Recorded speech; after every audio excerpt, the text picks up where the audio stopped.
les plans de prévention des risques littoraux, cette nouvelle famille,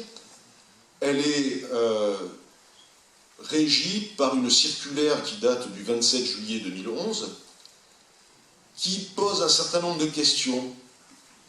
avec une analyse qu'on peut juger critiquable, qui est l'anticipation de l'augmentation du niveau des eaux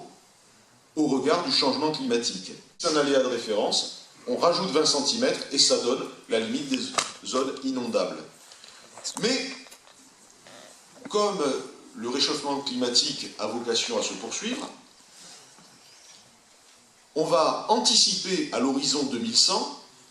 et on va prendre la ligne des plus hautes eaux et on va rajouter 60 cm. Pourquoi 60 cm?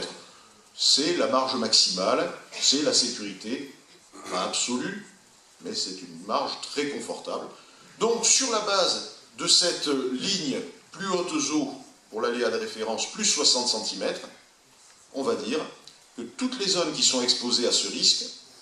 et qui ne sont pas urbanisées sont désormais inconstructibles. Pour les zones déjà urbanisées, on va prendre en compte PHE plus 20, donc plus hautes eaux plus 20, et on va, sauf lorsqu'il y a un aléa fort, on va autoriser les constructions, mais en anticipant le changement climatique à l'horizon 2100, c'est-à-dire qu'on va considérer que vous n'êtes pas inondable aujourd'hui, mais que vous le serez demain, et donc on va par exemple vous imposer des surfaces de plancher qui seront au-dessus de la ligne PHE plus 60. Ce qui pose ensuite d'autres problèmes